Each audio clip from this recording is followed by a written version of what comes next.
I expect, like many of us, um, I struggled with finding a word that I was comfortable with using to describe my situation.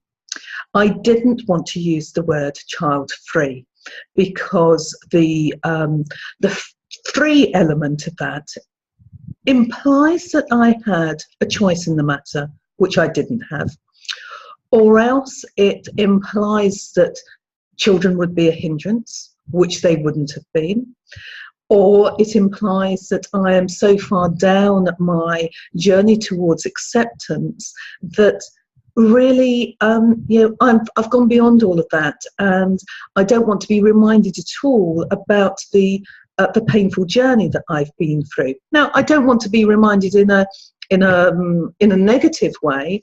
However, it is part of who I am, so I don't want to ignore it. I don't want to suppress it. And for me, child-free could do that. So that left me really with childless. And I really didn't like childless because it forces me to focus on what I've not been able to achieve.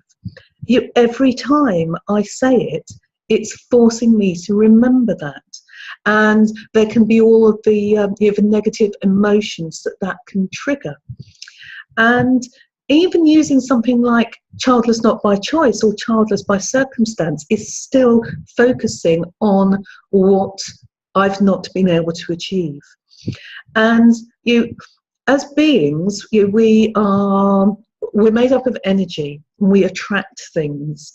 And when you focus on something, that is what you attract. And if you're always focusing on the fact that you are childless, then you're going to become trapped in that mentality.